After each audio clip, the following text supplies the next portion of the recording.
Assalamualaikum, halo sahabat, bertemu kembali dengan saya Dr. Yan. Hari ini kita akan memulai sesi khusus, suatu sesi yang akan terbagi dalam beberapa rekaman, yaitu terkait kemoterapi.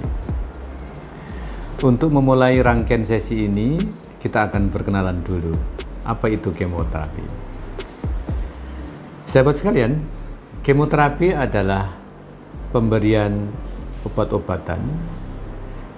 Dalam hal ini khusus disebut obat sitostatika yang tujuannya adalah untuk pengobatan kanker.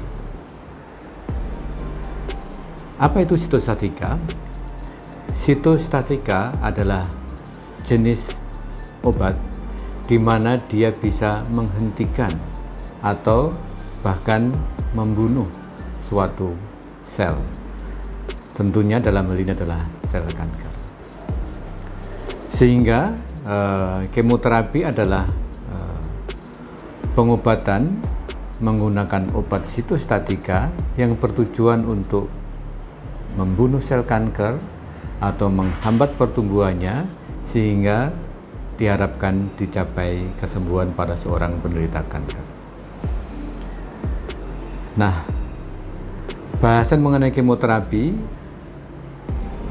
akan dibagi-bagi menjadi misalnya apa itu jenis kemoterapi, bagaimana cara bekerjanya, kemudian apakah efek sampingnya, lama pengobatan dan sebagainya.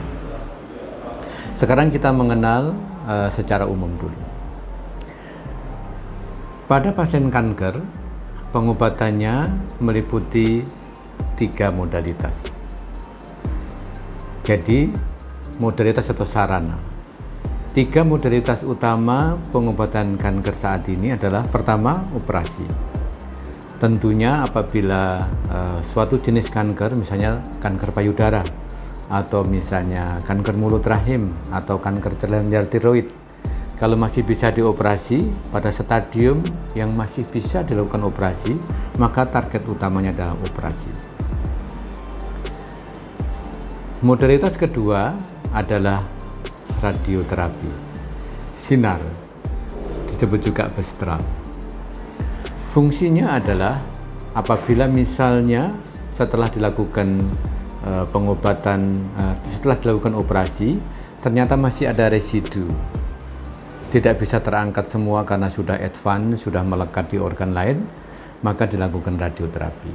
Atau memang sejak awal tumornya sudah melekat, unoperable, tidak bisa dilakukan operasi, maka pilihan utamanya justru dilakukan radioterapi. Sama fungsinya, yaitu membunuh sel kanker. Modalitas ketiga adalah kemoterapi. Tadi sudah kita bahas apa fungsinya kemoterapi. Nah, dibandingkan dengan modalitas pertama dan kedua, kita bisa menjelaskan demikian. Operasi akan mengangkat tumor primernya, sumbernya. Begitu. Kemudian radioterapi akan berfungsi untuk lokal dan regional control. Artinya apa? Saya berikan contoh misalnya kanker mulut rahim, kanker serviks. Radioterapi bekerja pada di daerah serviks, nanti kita lihat gambarnya, dan pelvis. Di serviks itu disebut lokal, jadi mengkontrol, mengendalikan, mematikan sel-sel secara lokal di serviksnya. Kemudian di regional itu di pelvis. Nah, kemoterapi selain di lokal regional juga yang jauh. Misalnya sel-sel yang sudah terlanjur masuk pembuluh darah, mengalir di aliran darah, mau nempel di paru-paru, atau mau menempel di liver, atau menyebar ke tulang, nah itu bagiannya kemoterapi. Sehingga apa? Pengobatan seorang penderita kanker sering menggunakan multiple modality. Jadi modalitasnya digabungkan. Jadi misalnya operasi ditambah kemoterapi. Tapi kalau nggak bisa operasi, diberikan radioterapi dan juga kemoterapi.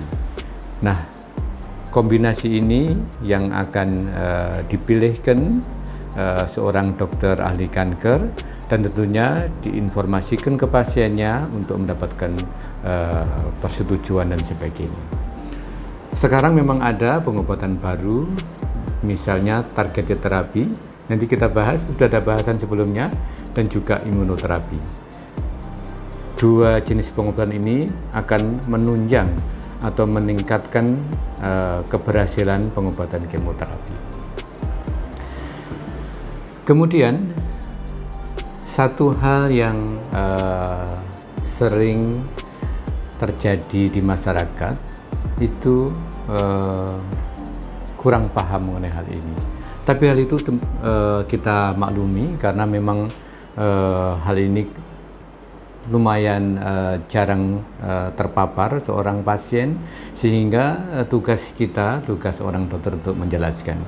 Karena sebenarnya misalnya sudah bisa dilakukan operasi, nah tinggal melanjutkan kemoterapi, kadang-kadang pasiennya, dok cukup operasi enggak? Atau apakah memang harus diberikan kemoterapi? Atau lagi misalnya kemoterapi satu cure itu biasanya 6 sesi, 6 kali pemberian. Ada yang bisa 4 aja enggak dok? Gitu.